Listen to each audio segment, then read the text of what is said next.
voilà ñu ngi nii taxaw ak maître Abdinar Guéon avocat wu Adja Thiaré muy tuumal Kaliphone Sall donc dama koy nuyu bakk mu nuyanteeg ñu maître nuyu nañ la bala nga nuyanteeg ñu lay seetaan. soxna si maa ngi lay fay maître Abdinar Ndiaye avocat à la cour et conseil de la dame Adja Thiaré Diaw. d'accord tey lañ doon amal procès bi si mbirum Kaliphone lan moo fa tukkee. waaw ni nga ko waxee noonu la amee tey la ñu waajaloon en fait procès bi xam ni mooy am ci diggante ki ñuy wax Kaliphone Sall ak Adja Thiaré Diaw. L'affaire a été évoquée ñëw nañ devant le tribunal en fait mais dañu constaté que maanaam soxna Adja Thiaré Diaw dóor yi xam ni moom la ñu exercer woon ci moom ba fii may wax ak yow da ko maanaam nërmeel ba mi ngi fële ci hôpital bu principal service psychiatrique. looloo waral ñàkk teewaay. waaw loolu nag moo sabab ba léegi ñuy wax ak yéen mënut a effectivement donc ñëw comparaître waaye incha allah am nañ yaakaar ni audience bii di ñëw dina mën a comparaître pour effectivement donc soutenir les allégations effectivement donc alléguées. Ce sera le 7. Incha allah ce sera pour le 6 le jeudi 6 incha allah en fait l'affaire sera réévoquée et effectivement jugée pour que nul n'en ignore. ñu ngi gis ne kii la di Kaliphone dañ ko gàntalal sàkkute fa bàyyim dëgg ne ko sa réaction par rapport. waaw xam nga maanaam avocat yi xam ni ñoo koy défendre ñoom sàkku nañ ci tribunal bi ngir ñu bàyyi ko bàyyi ndëggandiku waaye boo seetee tribunal dafa àddu ci wàllu woowu wax ni maanaam mënaguñ koo bàyyi mu dellu ci këram ndax li ko sabab mooy amul garantie de représentation en justice et que vu également la gravité des faits qu'on lui reproche mën na sukkandiku ci wàllu woowu di ko bàyyi donc loolu moo sabab ñu rejeter effectivement requête demande bi xam ni defoon na ko. ba tey maître balaa ma la bàyyi si mbirum dossier bi ñu gis ne dóor yi ak gaañ yi certificat médical wane na ko mais mbirum attouchement yi ba tey mu ngi causé problème ñu ngi naan am na ndéem moom mbirum viol moom jël nañ ko tegee ne ba pare yan tànk ngeen taxawee si fàllu. waaw comme ni ma ko waxee woon la fois dernière rek xam nga maanaam le procureur de la République c'est le maître des poursuites moom mooy apprécier en fait donc les suites effectivement donc d'une plainte alors nan ko waxee mooy bi mu defee règlement moom dafa retenir li ñuy wax coups et blessures volontaires conformément aux dispositions de l'article 287 du code pénal mais boo seetee ñun dañu jàpp ni en fait li xam ni mooy suñuy allégation c'est des allégations soutenues te nous avons la matérialité des preuves et sur la base de ça nous avons effectivement estimé devoir faire une citation directe et saisir en fait donc le juge d'instruction en fait près du tribunal de grande instance hors classe de Dakar. ñu wéyandi waxtaan bi ak maître Abdi donc. d'accord maître Abdi ñu continuer donc ak rek sortie bi nga xam ne jotoon nga ko def si li nga xamante ne ni moo di dossier bi am loo si jotoon xamle ñu xam ne dañ la siy tegaat si yoon ba mën la si suspendre ba juróom benn weer donc doo sol sa toos loolu lan nga ñu siy leeralal. waaw loolu c'est l'occasion ma leeral ko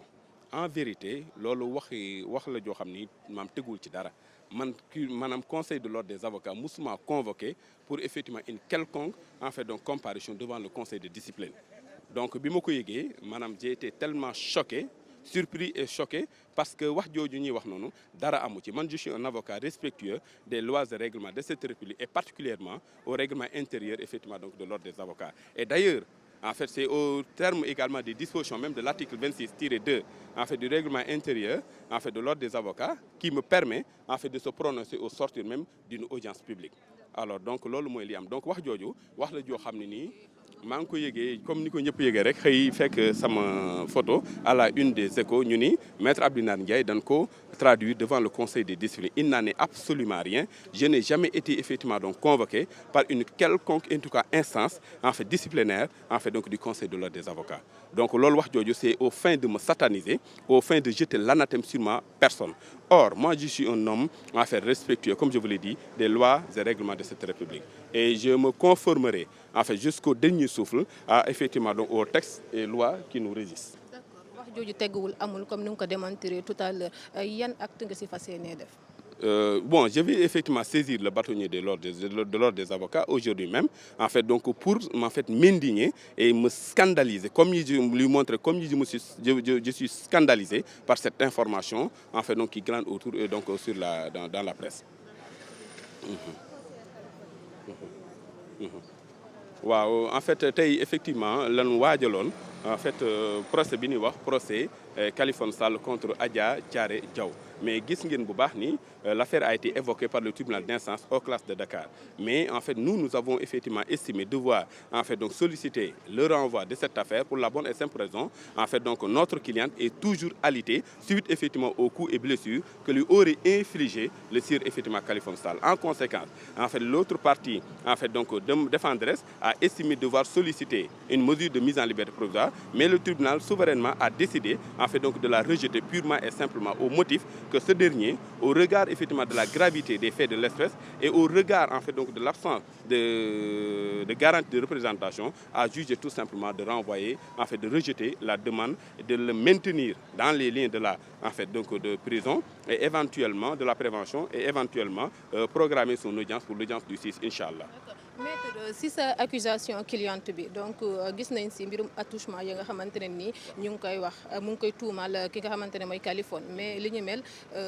doonu li nga xamante ne ni évoqué nañu ko si certificat médical bu mel ni réeroo am na le parquet a procédé à un règlement xam nga nit ki bu fekkee dañu porter plainte maanaam parquet moom moo am sañ-sañu maanaam qualifié maanaam fee maintenant moom ci li mu jàpp mooy dafa li ñu ko wan moom jàpp na ni li ñuy wax coup et blessure volontaire rek mooy li ci am te ci loolu moo ci la sukkandiku ngir téye Khaliphone Sall waaye ñun ñi xam ne ñooy toppee ak élément de preuve yu ñu am au-delà effectivement donc du règlement du parquet la loi nous donne la faculté en fait d'initier d'autres procédures parce qu'en droit il faut savoir que tout ce qui n'est pas interdit est permis et la loi nous donne la faculté en fait d'initier d'autres procédures et d'ailleurs nous n'avons pas tardé à le faire nous n'avons pas barguigné à saisir en fait le doyen des juges aux fins effectivement de se prononcer sur l'agression sexuelle et éventuellement sur effectivement donc la réalité de la séquestration de notre effectivement client. Parallèlement, nous avons vu que le sieur effectivement Khaliphone Sall a effectivement utilisé l'image de la dame Adja Thiaré Diaw au fin de la diffamer, de jeter l'anathème effectivement donc sur elle parce qu'elle aurait été présentée comme étant une prostituée, une lesbienne. Ça, nous avons effectivement estimé que c'est une atteinte grave aux dispositions de la loi 2008 sur la protection des données à caractère personnel. Et nous entendons, et dans les jours à venir, en fait donc faire une citation directe auprès du tribunal de grande instance hors classe de Dakar parce que nous sommes dans un état de droit et nous avons estimé que dans un état de droit, tout acte répréhensible mérite effectivement donc sanction. C'est notre conviction. waaw yooyu nag incha allah bu ñu àggee ba ca biir maanaam procès ba loolu lépp dañ ko mën a leeral incha allah donc jëruñu ci man may bañ a jàdd yoon man je suis respectueux des lois et règlements de cette république en fait donc moo tax du ma mën a dugg ci loolu lu ma yoon tere li may yem mooy li xam ne texte yi permettre fii ma taxaw ak yow di wax ak yéen li ñuy wax l'article 26-2 de notre règlement intérieur moo ma may sañ-sañ ginnaaw bu ñu jugee ci ab audience journaliste yi interpellé ma mën leen a jox ay xibaar ngir ñu mën a informer l'opinion effectivement publique te loolu c'est très important nit ñi di ko xam voilà. D'accord maître avant ñu lay bay rek yaa ngi doon wax que ni li nga xamante ne ni moo di mbir mi dafa am lu ci rek luy ñuul si soow mi mun nañoo ne dañoo bëgg a nëppal mbir mi par rapport nañu doxalee li ni mel taxoon sax ñu jotoon xibaar bi nga weddi léegi que ni dañ lay traduire ci conseil bu yor discipline bi ba xam da nga siy persister non comme waaw mais loolu moo sabab ñu mën a dem saisir le doyen des juges pour l'agression sexuelle moo nu yóbbu également ñu saisir le juge en fait du tribunal de grande instance hors classe de Dakar pour statuer effectivement donc sur la violation de la loi de 2008. Et d'ailleurs, c'est conforme à la loi. Merci beaucoup. Je vous remercie.